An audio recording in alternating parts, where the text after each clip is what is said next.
Hello friends, मैं अनीता भास्कर आप सभी लोगों का अपने यूट्यूब चैनल पर स्वागत करती हूँ। यूजीसी नेट पेपर 1 वीडियो 13 है ये।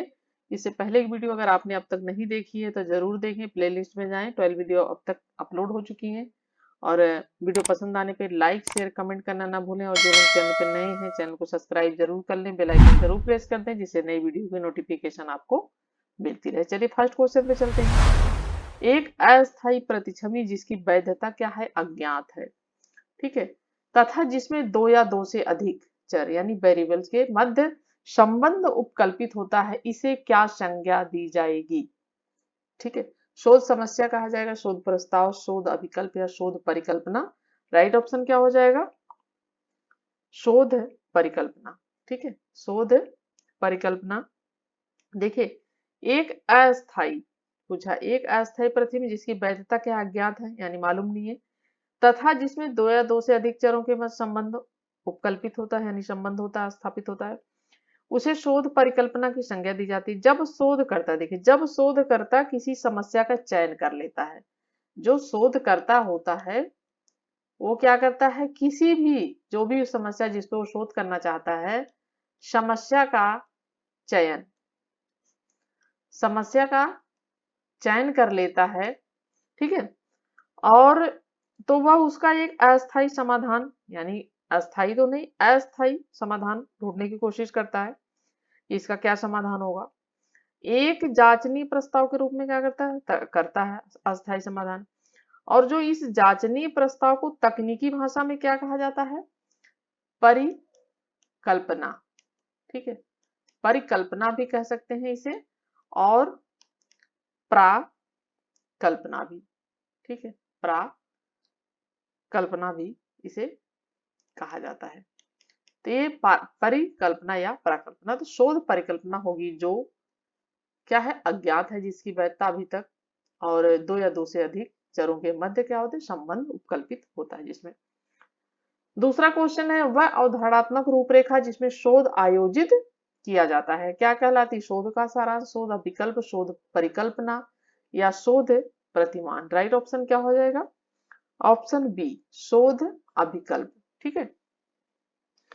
देखिए, वह अवधारणात्मक रूपरेखा जिसमें शोध आयोजित किया जाता है, ठीक है, शोध अभिकल्प कहलाती है। शोध अभिकल्प क्या है, एक ऐसी योजना या रूप रेखा है, यानी एक ऐसी, शोध अभिकल्प क्या है, एक ऐसी योजना है या रूपरेखा है।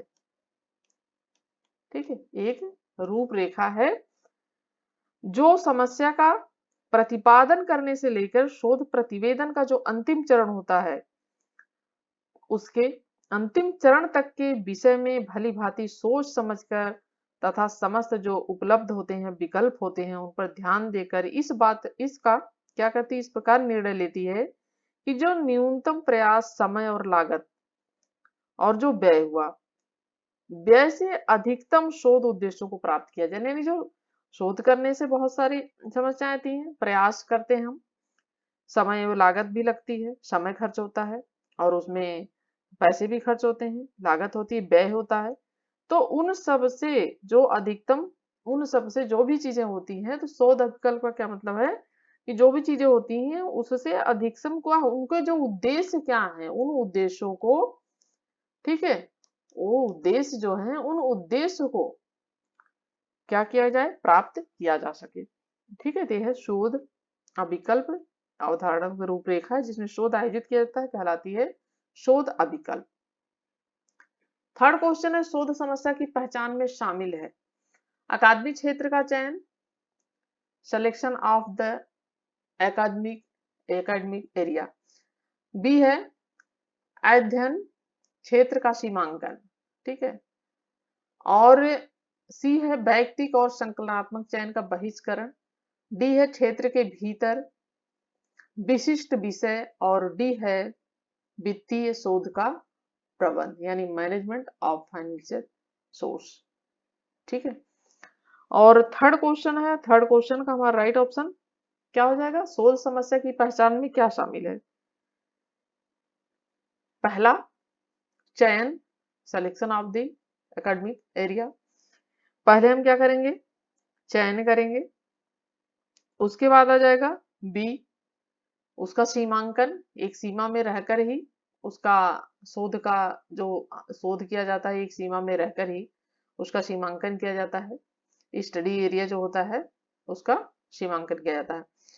फिर आ जाएगा उसके बाद डी, क्षेत्र के भीतर विशिष्ट विषय, यानी जो जो भी उससे संबंधित जो क्षेत्र है उससे संबंधित जो भी टॉपिक्स हैं उनसे संबंधित जो विशिष्ट विषय है ये, तो ये शोध की समस्या की ये पहचान में ये तीनों चीजें क्या है, शामिल है, ए, बी और डी।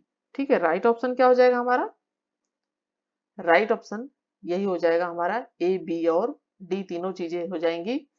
और यहाँ पे मैं लिख देती हूँ, इसमें मैं थोड़ा सा आंसर लग रहा है लिखना भूल गई हूँ, टाइप करना। तो ये है ए, उसके बाद बी, फिर है डी, ये तीनों चीजें इसमें सही होंगी। ठीक है, नेक्स्ट क्वेश्चन देखते हैं, फोर्थ क्वेश्चन। फोर्थ क्वेश्चन है, प्रतिभागी शोध की व्याख्या निम्नलिखित में से किस रूप में की जा सकती है, व्यष्टि आधारित, समूह आधारित, समुदाय आधारित, सरकार आधारित। ठीक है, individual based, group based, community based या गवर्नमेंट बेस्ड। ठीक है, तो ये है राइट ऑप्शन क्या हो जाएगा, समुदाय आधारित यानी कम्युनिटी बेस्ड। ठीक है, प्रतिभागी जो है शोध की व्याख्या समुदाय आधारित रूप में की जा सकती है, और समुदाय आधारित शोध के अंतर्गत जो होता है शोध प्रश्नों को परिभाषित करने के साथ साथ समुदाय के मध्य निष्कर्षों का विश्लेषण भी किया जाता है। ठीक है, community based, option C. Fifth question है, अनुसंधान समस्या तभी साध्य होती है। ठीक है, तभी साध्य होती है जब वह उपयोगी और प्रासंगिक होती है, वह अनुसंधानीय होती है, वह नई है तथा ज्ञान में वृद्धि करती है, उपयुक्त सभी। और राइट ऑप्शन क्या हो जाएगा, तभी साध्य होती है जब ये सारी चीजें हो, यानी वह उपयोगी और प्रासंगिक होती है, वह अनुसंधानीय होती है और वह नई तथा ज्ञान में वृद्धि करती है। तो सारी चीजें ये इंपॉर्टेंट होती हैं। ठीक है, सिक्स क्वेश्चन है, एक शोध समस्या तब व्यवहार्य नहीं है। ठीक है, एक शोध समस्या तब व्यवहार्य नहीं है जब वह शोध करने योग्य है, वह नई हो और ज्ञान में कुछ वृद्धि करती है, वह स्वतंत्र और गैर स्वतंत्र चरों से युक्त हो, उसके बाद है इसकी उपयोगिता व प्रासंगिकता हो। और राइट ऑप्शन क्या हो जाएगा, वह स्वतंत्र और गैर स्वतंत्र चरों से युक्त हो। ठीक है, ऑप्शन सी हो जाएगा इसका राइट। ठीक है, जो समस्या कथन होती है, देखिए एक शोध समस्या तब व्यवहार्य नहीं होती जब वह स्वतंत्र और गैर स्वतंत्र चरों से युक्त हो। समस्या कथन इस प्रकार का होना चाहिए कि समस्या में अध्ययन जो किए जाने वाले स्वतंत्र और परतंत्र चरों के संबंध का कथन होना चाहिए, यानी स्वतंत्र और परतंत्र, गैर स्वतंत्र और स्वतंत्र। ठीक है, अर्थात किस चर पर और किन चरों के प्रभाव का अध्ययन किया जा रहा है और दो चरों में किस प्रकार के संबंध का अध्ययन किया जा रहा है। उदाहरण के लिए मान लें, यदि कोई अनुसंधानकर्ता यह अध्ययन करना चाहता है कि छात्रों की शैक्षिक जो उपलब्धि पर चिंता और बुद्धि क्या एक दूसरे पर आश्रित होकर प्रभावित करते हैं, या चिंता और बुद्धि एक दूसरे से स्वतंत्र होकर शैक्षिक उपलब्धि को प्रभावित करते हैं, अथवा इन कारकों का छात्रों की शैक्षिक उपलब्धि पर कोई प्रभाव नहीं पड़ता। ठीक है, इस प्रकार के अध्ययन के लिए समस्या का कथन निम्न प्रकार से होना चाहिए, जैसे हाई स्कूल के किशोर छात्रों की शैक्षिक उपलब्धि पर उसकी चिंता और बुद्धि अंतः क्रियात्मक प्रभाव यहाँ इस समस्या के कथन में। ठीक है, और ये हो जाएगा हमारा इसमें राइट ऑप्शन, गैर स्वतंत्र और यानी स्वतंत्र और परतंत्र चरों से युक्त होना चाहिए, एक शोध समस्या तब व्यवहार्य नहीं है। ठीक है, सेवंथ क्वेश्चन, निम्नलिखित में शोध प्रक्रिया प्रारंभ करने का प्रथम चरण कौन सा है। समस्या का निर्धारण करने के लिए सूचना के स्रोतों की खोज, संबंधित साहित्य का सर्वेक्षण, समस्या की पहचान करना, समस्या का समाधान ढूंढना, प्रॉब्लम और उसका सॉल्यूशन ढूंढना। ठीक है, 7वां क्वेश्चन है और हमारा राइट ऑप्शन क्या हो जाएगा 7वां क्वेश्चन का? समस्या की पहचान। राइट ऑप्शन क्या हो जाएगा? शोध प्रक्रिया प्रारंभ करने का प्रथम चरण क्या है? समस्या की पहचान। क्यों तक? क्योंकि जब तक आपके सामने समस्या नहीं होगी, हमारे सामने कोई समस्या नहीं होगी, हम समस्या को नहीं पहचानेंगे तो हम शोध कैसे करेंगे? तो पहले तो समस्या होनी चाहिए जिसका हम समाधान ढूंढने की कोशिश करते हैं। ठीक है, और जो शोध प्रक्रिया का चरण यानी पद होता है वो मैं इस तरीके से होगा, एक बार मैं आपको बता देती हूँ।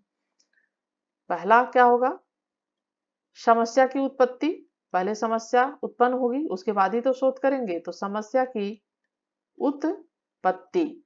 ठीक है, दूसरी बात है समस्या संबंधी सामग्री, यानी संबंधित साहित्य का सर्वेक्षण कर लीजिए, सामग्री जो होगी समस्या से जो भी संबंधित होगी। तीसरी चीज है इसमें परिकल्पना का निर्माण, हमने कई बार पढ़ लिया ये सब चीजें और ये बहुत इंपॉर्टेंट है, बहुत आता है क्रम वाइज लगाने में। परिकल्पना का निर्माण, फिर है प्रदत्त संकलन, चौथा क्या है? प्रदत्त संकलन। ठीक है, संकलन। उसके बाद है 5वां है प्रदत्त विश्लेषण। उसके बाद क्या करेंगे? पहले संकलन करेंगे, हम उनका संग्रह करेंगे और उसके बाद क्या करेंगे? उन साक्ष्य जो भी होंगे उनका विश्लेषण करते हैं। उसके बाद क्या होगा? विश्लेषण होगा। उसके बाद छठा क्या होगा? निष्कर्ष निकालेंगे। उसके बाद क्या होगा? जब हम शोध कर देंगे, सब कुछ कर लेंगे, तो हम कुछ तो निष्कर्ष निकलना चाहिए उसका, कि नहीं?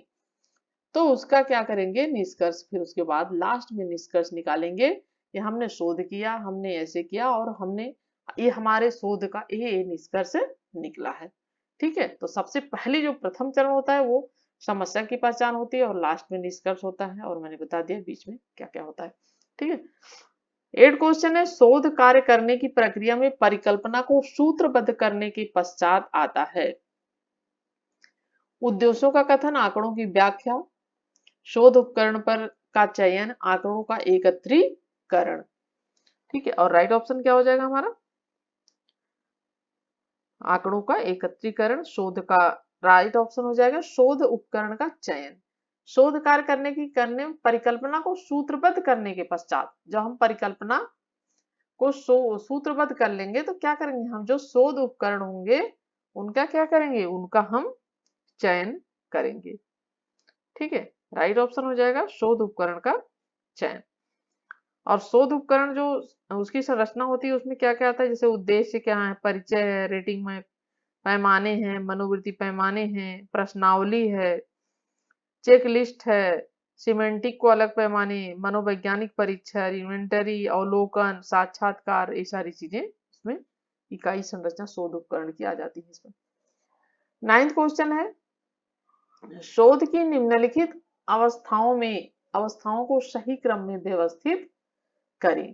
पहला है शोध समस्या का निर्धारण, दूसरा है शोध उद्देश्यों को सूचीबद्ध करना, तीसरा है डाटा का संग्रहण, ठीक है, चौथा है कार्यप्रणाली, पांचवा है डाटा का विश्लेषण और छठा है परिणाम और चर्चा। तो हमारा ये हमें क्या करना है? सही क्रम में लगाना, जो भी ये 6 चरण है। ठीक है, और राइट ऑप्शन हमारा क्या हो जाएगा? ऑप्शन बी हो जाएगा। पहला क्या है? पहले शोध समस्या का निर्धारण, बार बार ये क्वेश्चन आ रहा है। पहला समस्या का निर्धारण हो जाएगा। दूसरी क्या बात हो जाएगी? शोध उद्देश्य जो होंगे उसको सूचीबद्ध करना, दूसरा। तीसरा क्या हो जाएगा? फिर उसके बाद तीसरा हो जाएगा, तीसरी बात क्या हो जाएगी? कार्य, इसकी ये हो जाएगा कार्य प्रणाली। फिर उसके बाद हो जाएगा इसका तीसरा डाटा संग्रहण, फिर आएगा इसका डाटा विश्लेषण, फिर आएगा परिणाम और लास्ट में चर्चा। ठीक है, तो शोध समस्या का निर्धारण, शोध उद्देश्यों को सूचीबद्ध करना, फिर कार्य प्रणाली, फिर डाटा संग्रहण, फिर डाटा विश्लेषण, उसके बाद परिणाम और चर्चा। ठीक है, ऑप्शन बी। 10th क्वेश्चन और लास्ट क्वेश्चन है, शोध करने के लिए निम्नलिखित में से कौन सी आरंभिक अनिवार्यता की अपेक्षा है? अनुसंधान अविकल्प विकसित करना, अनुसंधान प्रश्न तैयार करना, सी है प्रदत्त विश्लेषण प्रक्रिया के संबंध में निर्णय लेना, और डी है अनुसंधान परिकल्पना निर्मित करना। ठीक है, और 10th क्वेश्चन का राइट ऑप्शन क्या हो जाएगा? अनुसंधान प्रश्न तैयार करना, ऑप्शन बी। ठीक है, शोध करने के लिए कौन सी आरंभिक अनिवार्यता की अपेक्षा है, यानी किसकी आवश्यकता होगी? तो अनुसंधान प्रश्न तैयार करना। किसी भी, देखिए किसी भी शोध करने शुरू करने का अनिवार्य क्या होता है? जो शोध के लिए समस्या का चयन करना। ठीक है, पहले समस्या का चयन करना। ठीक है, समस्या का चयन करना है, और समस्या दो चरों के बीच प्रश्नवाचक संबंधों क्या क्या करता है? दर्शाता है। और 10th क्वेश्चन कंप्लीट होते हैं। आशा करती हूँ वीडियो पसंद आई होगी। पसंद आने पर लाइक शेयर कमेंट जरूर करें। Thank you for watching video. Next video में मिलते हैं।